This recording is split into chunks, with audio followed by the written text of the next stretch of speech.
again. This is our podcast. Is This a Job? Is This a Job? Where we usually talk to creative people in the arts about how they do it, but we just thought we would have... We'd talk to each other about how we do it. Yeah, we have avoided it so far. It's just you and me, babe. Maybe we should have a little check-in, especially after, I don't know, like the chaos that I was in with Comedy Festival. But we've also hit really chaotic. It was for very me. chaotic, but I hit it well. You didn't at all. It's sort of like a very thin veneer of panic. But also like just living your best life. Living your best life. Trying. Doing your I thing. feel like I was... Yeah. A certain kind of vulnerability that comes with having to just put yourself out there every night, and the highs and the lows. Yeah. Every day. So you're feeling it all. And I was kind of feeling like, I guess this, like even in the lead up to it, you feel like constant state of like fight or flight. Like you just cannot process other things. Yeah.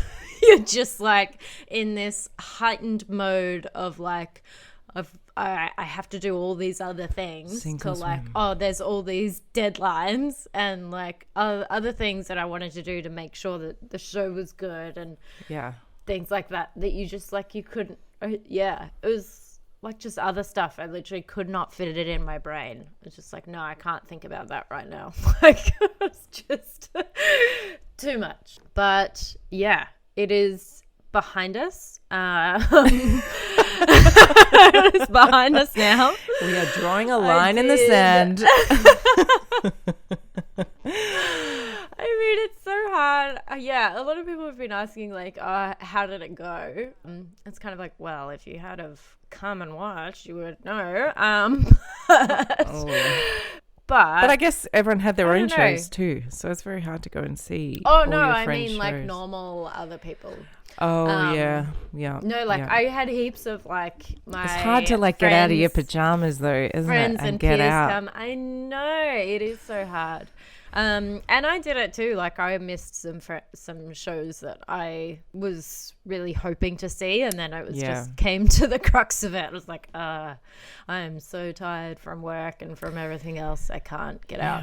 So I get it. Yeah. But yeah, it was hard. I feel like it was a lot harder than the last one for whatever reason. My first solo, harder, just and kind of. What do you mean by harder?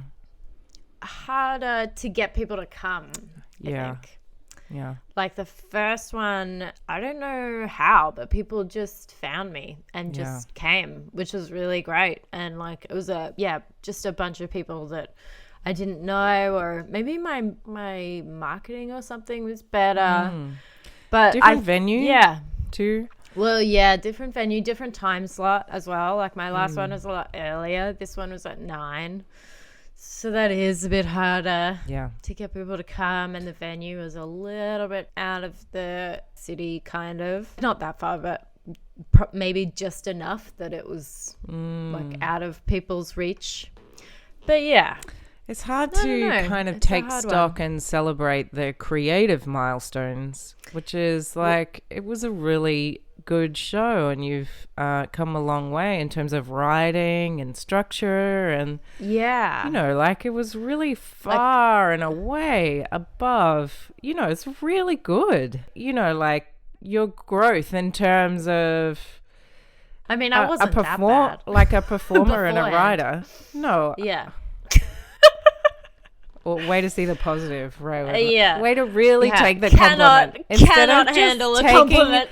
The compliment about it being a great show, you turn this into somehow your last show wasn't very good. I don't know how you got to there. From that. I just cannot handle a compliment. But no, I just mean it's hard to remember all of that when you sort of like maybe look at the paper or the balance sheets. That's the creative dilemma, isn't it? I know, because creatively, it was a better show, and I was more proud of it, but it was just, hard I mean, there's so many shows as well. There's like 700 shows. So Wow. it is like enormously hard anyway to I missed stand a out. lot of shows. Yeah. How could you see all of them? Some I wonder people if any like, person saw over 200. No, I Anyone? think You couldn't. not over 200. I think they have this like competition called the Funny Ton, and they like write reviews. I don't know how many they saw, but I feel like the number 80 is like sticking out in my head. Right. So yeah, you even have to go 80 to is 2 quite or a lot. 3 a night Every for 2 single weeks. night. Yeah. But Yeah, no, that's well, like maybe for 4 weeks. Oh, Just for 4 weeks. Oh, it's not 4 weeks. Yeah. 4 weeks. Yeah. Yeah. That's a Maths lot of comedy. is not a and it's strong point. It's draining. Yeah, that's a lot of laughing. Yeah. It's a lot of paying attention, and You must get really tired of it. Must just like the fatigue of seeing so many shows. Yeah. Sometimes, even though it may be like such an excellent show, I wonder if you're just sitting there just going like, oh God, I just need to go home and put my pajamas on. Like I've been out every night. Yeah, absolutely. Because I would try to see some shows after mine. You do just kind of catch yourself. You're like, oh no, I'm gonna yawn. I have to wait until like they're not gonna like eye contact. And I love this show. I love this show. I think it's so funny. Right. But like like you just Don't try make to it a hide big it loud in a one. laugh. In a laugh, like you're just like,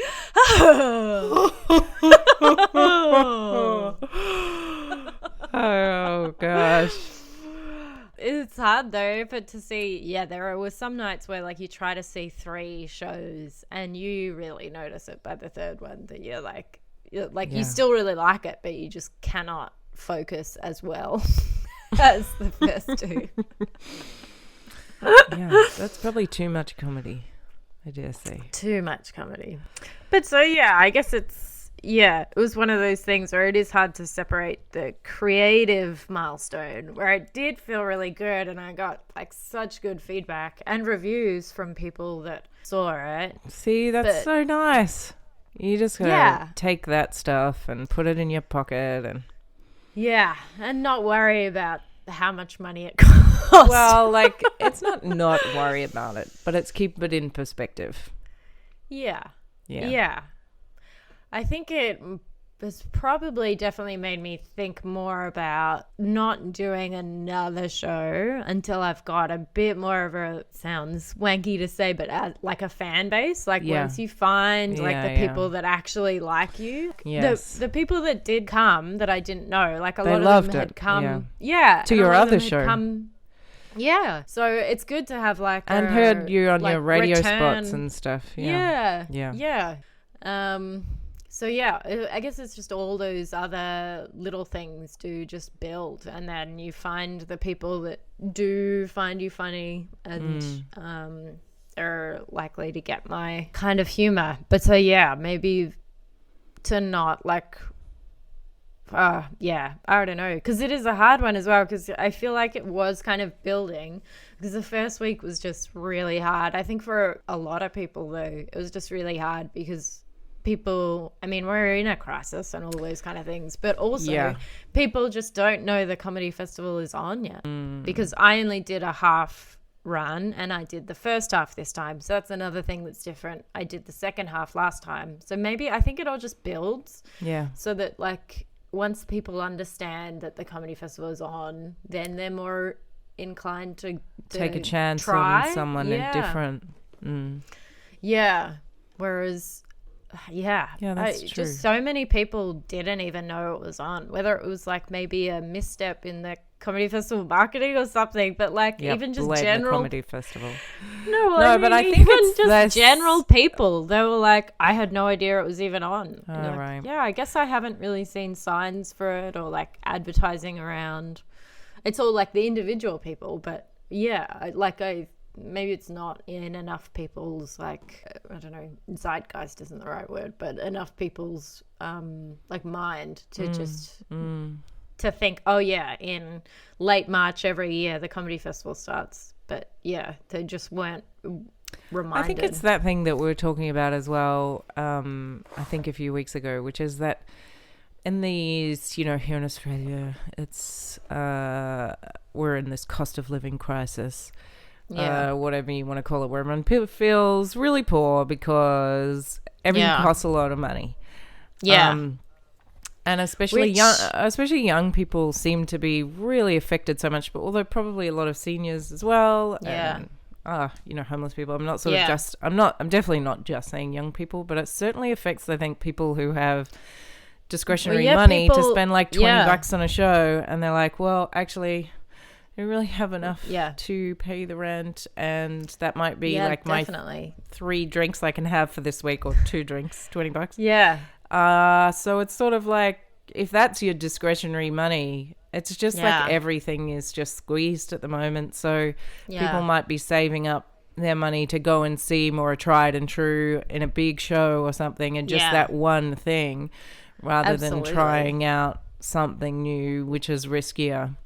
So I think everything just gets kind of compressed, and it's harder to take a bit of a chance on, which isn't anything you could have like done anything about. It's just these are the times we're in. And it is hard, like, to a certain extent, like, most performers are, like, their hands are a bit tied. Like, you can do comps, but there's only a certain amount of comps that you can give out before, like, the venue will start charging you for them, which is absolutely stupid. Like, it's your show, but they'll be like, well, you can only give out this many. That's your allocated amount. Otherwise, like, you have to pay, like, and it's not much. It's like, you know, 70 cents or $1 or something. Whoa. But then they will also 70 cents. No, but I mean, like, if you're handing out, like, you know, like 50 comps or something, I mean, my budget tells me that adds up, AJ. Oh, yeah. Yes. Wow, that's a lot of comps. Wow. Actors never get those kinds of comps with things. I didn't think you would focus on that part. Just saying that as a flyaway comment. No one. Oh my gosh. But also, so the venue I was in, I mean, it changes so much from venue to venue, because there is, like, I mean, I don't know how interesting it is to get into the, like, back end of how the comedy festival works, but so the comedy festival has, like, just give me a minute while my plays over. Oh my god. Fine. So boring.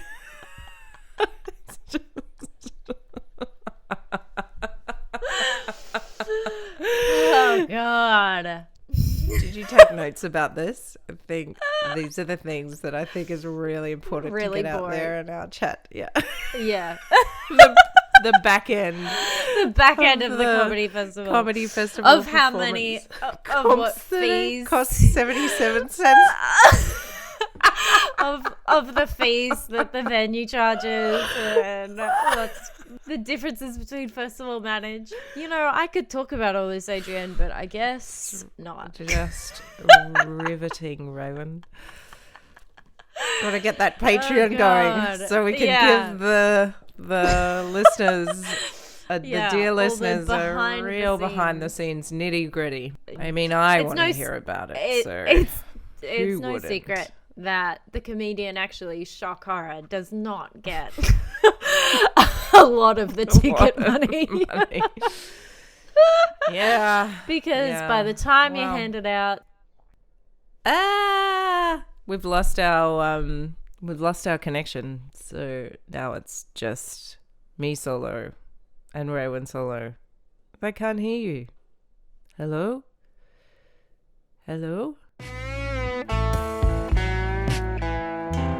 It was probably good that maybe it was Jesus cutting you off. From Easter. Something cutting you off. Something like that. So anyway, that's how I'm feeling, I guess. Looking to the next thing. I think it'll be good to have a bit of space from it to start to feel less, I don't know, the money isn't nothing, but it's not everything. And it's good to get a bit of distance from that, because it can be a bit torturous to think about all those artists and musicians and actors and playwrights in their lifetimes who didn't achieve, I don't know, the Yeah. financial means that they would have liked to, and then other people who did, and to make comparisons to them. But it's Yeah. not necessarily what's going to make you happy and feel fulfilled No, as an artist. And exactly. I don't know. You just got Yeah. to stay on target. A little bit of distance will help, I think. Yeah. That's what I reckon. But how are you feeling creatively after watching my show? Are you just got me tingling yeah. all over. It's just it got so me exciting tingling about like it made me just like want to have an alpaca farm or something. You know how like, talked to you about this before. yeah. Like you could manage the alpacas, and I could dye the wool and spin the wool and sell, and we could have like a great business there. Yeah. Yeah, it got me tingling in that sense. I Yeah. feel You'd just be surrounded in this wool haze. There's like it would soften the hardness of the world a little bit. Yeah. Like just to be your like, head just popping up have out of the yarn. bits of like alpaca everywhere. yarn just like stuck to you. Yeah. Yeah. Yeah. Did I tell kind of you like that as an alternative life? as I like the idea as of a it. career? Did I tell you I dropped Yeah. all of Possible our career option. all of our wool off. This is a separate story, but I dropped all of our Yeah. wool off to a Oh, just recently, like Yeah. the new batch, or the batch Yeah. that I No, that I got. no, the Or- new batch. yeah. So this is Yeah, going to yeah. be like with 2 new alpacas. It's their first fleece, so it's very exciting. It's Whoa, it's a yeah, bit more the softer. baby alpaca. But anyway, yeah, I dropped all these bags. It was like a few bags, like 14 feed bags, if you can kind of imagine that. It was like a ute load. But the only person in Victoria is this one lady out in Macclesfield that does small batches. And she like you could she Shout just out to had her. yeah, she was like she came out of her little She's like in her element Yeah. right now. That is a lot for one person. but she came out of her shed. No, but she was like almost horrified at how much. She was like, oh no, like this is going to take like, I've got so many more things to do. And she's like, this will take at least 5 months. Years. Yeah. So it'll take Yeah. 5 months like to get through the back order. And she says like people like post wool to her as well. And then she like works it out. So yeah, there's yes. for some people that might only just have Because she's got the one or two machinery to do it, animals. but it still takes a long time. The Oh, processing. so long. Like they have to I like spent pull a out. lot of time watching videos about processing. Oh my wool. God. Hours Yeah. and hours and hours of my life. Yeah. Yeah. It's Wow. so fascinating. That's why I would so really quite intense. like to do it as an alternative thing, but you need to have so much time. Yeah. Yeah. Because it just takes, Or like maybe you you have could to be a the little processing apprentice of or it something. takes a long. Yeah, yeah. It's wouldn't be the first time I've Googled it. Oh yeah. I've looked at the options because I would really Yeah. like to learn how to do it. Yeah. Because I find it such a fascinating Yeah. thing, and like to go from an There is animal so to many the steps as finished well. Yeah, product. because they Yeah, have and to it's like all she sort has of to like clean it and all- all this yeah. stuff. Yeah. Yeah, and refining the wool, and like there's many different ways as well of Yeah. you can spin it in different ways depending on Yeah. how you want to use it, and you can mix it with different things, and you can Yeah. also dye it, Wow. and there's so many different steps, but it all takes a long time. Like Yeah. it's such a labor of love. It's so Well, interesting. If we thought Like- the back end of the comedy festival wasn't interesting, let's talk about wool spinning for 10 Pretty minutes. creative, I guess. Isn't it? Is it Yeah. still in the Oh yeah, it's. Yeah. I mean, it's using making wool, your knitting? It's I still, guess. still using my hands. Yeah. Well, maybe one day we'll get a little alpaca farm and Yeah, a little alpaca farm. That's yeah. my dream. I can breed them. You can. Yeah, you look after can them, spin it. and I'll spin it. Yeah. I would really like. Just the So simple life. yeah, just the simple life. Yeah. I mean, Have it's you kind of a been doing like hectic time. I'm auditions? feeling a Oh, I bit guess not burnt because it out was with stuff. school Just holidays and stuff. yeah, but I've had quite a lot of meetings and things. There's stuff floating around, but yeah, it's been school holidays as well, and we've had like family visiting, which has been so which is great. But it actually just feels like I was talking to my husband today about like when was the last time you spent some time alone? Just and like got sick of your own self. It's been so long since I've really had any time alone. Life is just so hectic and busy, and it's all great, and it's all of my own choosing. Yeah. But there's something that I find really tiring sometimes is just like always feeling like you can never get yourself together because you're always with other people and you're always doing stuff and you just go from one thing to the next to the next. Even if it's really enjoyable stuff like going camping or you know, surfing or hiking or like taking the kids out, going to places and like fun stuff, but it's always just like there's no meditation retreats in my life right now. Oh my God. Like there's thank God. I mean, who would want to? Like, this craze of I don't know if this is happening across the world or just in Australia. Maybe just local to me. Oh no, it's not local to me. It's in Australia, but there's this sort of like movement to people creating their own like wellness spaces in their homes. Oh. I was thinking about like that. What do you mean a wellness space? Like your own little so like you nook? get your own sauna. It's kind of they used to do this in the 70s. And like in the States, and I think places with the snow is probably a bit more popular too.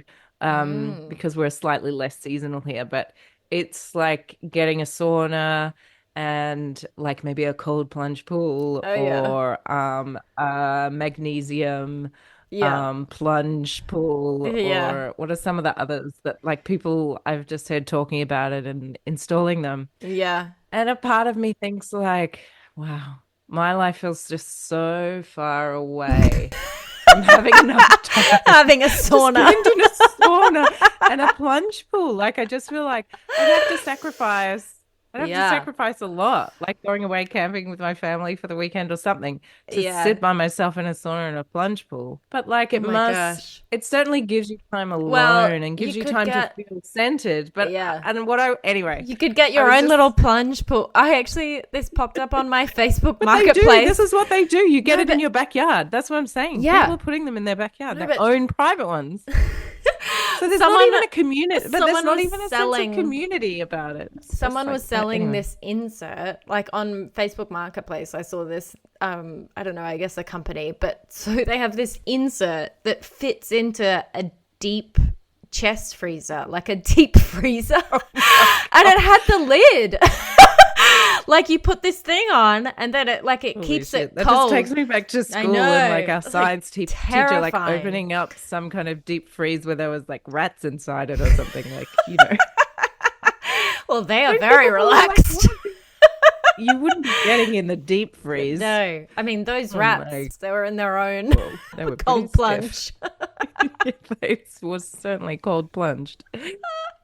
Yeah, still a little traumatized about that biology class. Yeah, no, I don't understand the cold plunge. But that is like torture. So I do feel like I'm missing out on that. Like I don't want that. No. But I'm more like curious, I guess. And maybe it's just like I guess it's a different prioritizing. Yeah. Which I'm not doing, but also I'm not able to do because I do feel like I would be missing out on the things that I want the most in life by making those choices, like to spend my weekend having a cold plunge and like reading.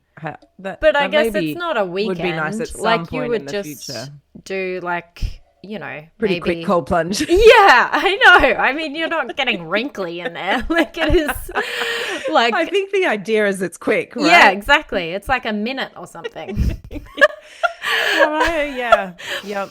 I feel like I don't So maybe your form of meditation is just in front of the coffee speed machine meditation that you have the coffee That's maker. what it feels like. Yeah. Yes, like even if I may sort of get an hour of time, it's often just spent staring into the distance while my dog runs around.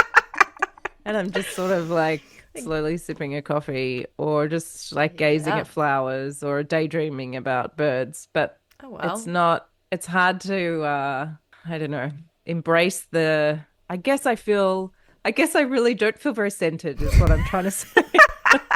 And I don't know how to reading between the lines. I don't know how to bring myself back to center, Raewyn. I don't know how. I'm just floating everywhere. I'm processing everything in public because I don't have any time for myself. Your emotions are already so close to the surface. I don't know. I feel a little better now. But yeah, that's good. True. They're always dangerously close to the surface. And then when they push through. Whew. Yeah, you are like one like animal friendship video away from complete like meltdown. Oh my God. You know what I've been doing is late at night watching owl videos. Owl? There's owls. Oh my God. Like an owl. Because there's some wildlife photographers, they're not even wildlife photographers. There's like wildlife keepers who've set up cameras inside owl nests. And it's not just owl nests, but I find that owls. Not just there's owls. something about owls. There's something about owls, right? Not enough people are talking about them. Like, what about them appeal to you? They're silent when they fly. Yeah, I think that's why a lot of people think they're silent. Freaky, because you just have no idea. They could be watching you in a tree and they're just like, yes, you don't even realize they're there, but you can, I mean, here where we live, there's lots of owls. And often if I wake up in the night, you sort of like, it's that thing if you don't even realize, but you've been listening to an owl call for half an hour. And then all of a sudden you go, that's an owl. Wow. Mopok, mopok, mopok. Like these So owl soothing. sounds like, they're so, well, that's a sped up version. Anyway, these videos are really fascinating of seeing the owls like raise a clutch of like fledglings and seeing their babies, and you see them like go out and then they come back in and they're like sitting on their nest of eggs and like, are they going to hatch? And then one starts to like hatch and there's something really simple about it. And most owls mate for life. Yeah, well, a lot of birds do. Like tawny frogmouths do. Yeah. And I was reading this book called Tawny. It's amazing. It's about tawny frogmouth owls. You just said you don't have enough free time, and yet you are reading owl books. I mean, I'm not, when I say read, like skipping through a little bit. Okay. Yeah. But you feel like they can grieve. So they sing this song, which is when they've lost their partner. Well, this has really taken it down a notch. But you're just devastated. I feel really devastated by that. Wow. But I also feel like it's, I don't want to, like, owls are just owls. I don't want to do that thing of like turning them into like people, because they're just, humans, because I think they're just glorious the way they are. We don't need to make them like us in order to appreciate them. But I can feel, I don't know, there's something like really simple and really moving about it, which I find quietly comforting in these times of total burnout. Anyone else out there? Yeah. Your algorithm must be so really bizarre. confused. It's sending me alpaca like just processing videos. Wool spinning, and then owl flights. It's really And just how to push it all down. Pushing it down and bringing it up. Bringing it up, baby. I don't push anything down. I just feel a little uncomfortable about it all coming out in public because, when you don't have any time alone to process, it's pretty hard for it not to come out in public, because you sometimes go to the bus stop and you've got a little cereal on you still, and you're sort of like, well, sorry, but we're in a bit of a rush today because we had to cuddle for 20 minutes on the couch this morning. This is me and my daughter, not the owls. Not the owls. Not parental cuddling. Not that close. Anyway, so life is just real. You've got a lot going on. So I've got a lot of career choices. I don't know if any of them might turn into jobs. I often think, like, could this be a job? Do you think I could make a nest box and I could get owls to come and I could just put a little camera in, because it's sort of combined. It's like my filmmaking career and my love of wildlife. Yeah. Maybe I can do it. Maybe I can start making the videos. Yeah. And then you could sell the nest boxes. I could actually make them, so then I could. Yeah, that's true. I'm using my hands. Yeah. It's all of my skills coming together. Yeah. I'd have to quit all of my other jobs to give myself enough time to do it. Yeah. But I think it's worth it in the long run. I think it'll be great. A good avenue for you. Yeah. Things are looking up. Yeah. Things are looking great. Remember Chuck Jenkins said there needs to be 6 streams. 7, well, I think he even said. We'll have to go back and check that. Check. I remember the 6, but I've got room for 7. I might need a 7th with these brilliant ideas I'm coming up with. We'll keep you all updated. You wanna finish on the owls? I've got to get back to making my nest boxes, processing the writing a TV show, being in a TV show, making a podcast, editing a documentary. Yeah. There's a lot. I've got to do some washing in our family. It's been a busy holiday.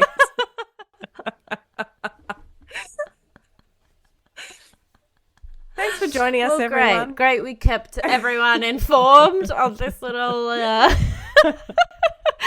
peek behind the curtain.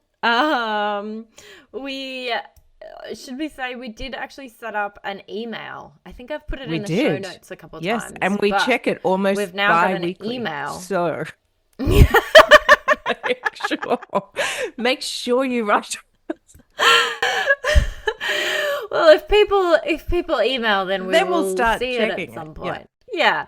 If you gotta write the emails first. Yeah. Then we'll start checking. And then we'll come. It's a real opposite approach. Just the way we work. But we'll see if it works. Yeah. We'll see if it works. Yeah. So if you've got any ideas, if you've got things that you just really want us to talk more about owls, about processing alpaca yarn, writing screenplays, putting on Melbourne Comedy Festival shows.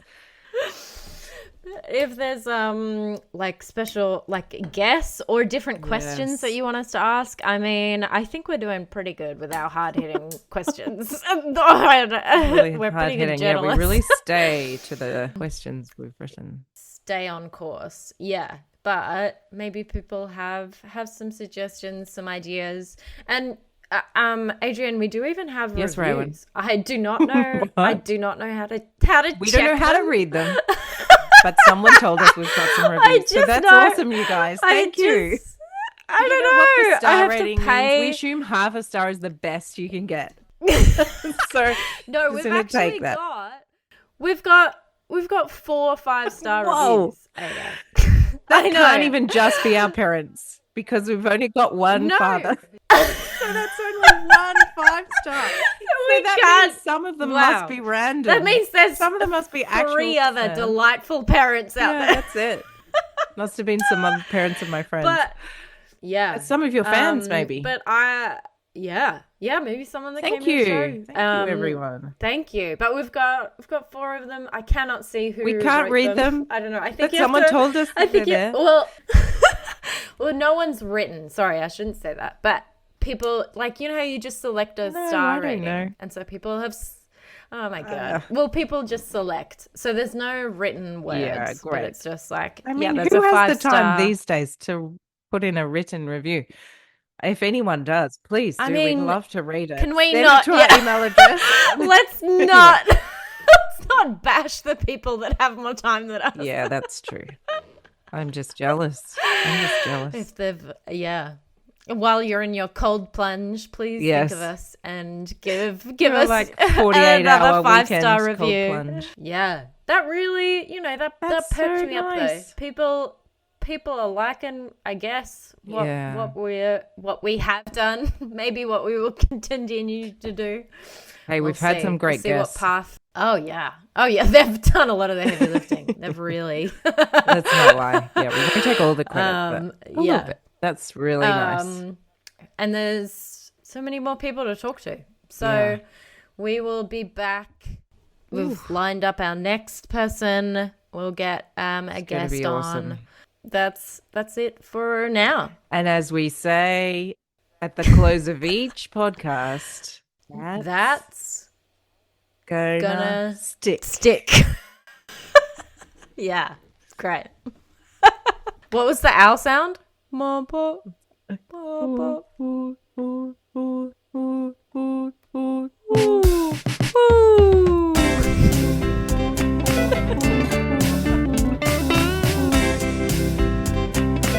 Thank you for listening. If you liked us, please tell a friend or two. Apparently that's how these things work. We want to acknowledge the incredible stories, culture, resilience and creativity of the Aboriginal and Torres Strait Islander communities, in particular the beautiful lands of the Wurundjeri Woiwurrung people of the Kulin Nations, where this podcast is recorded. Thank you also to Chris Pickering for the music and Vincent Pickering for the logo and animations. And yes, they are our brothers. We're everywhere.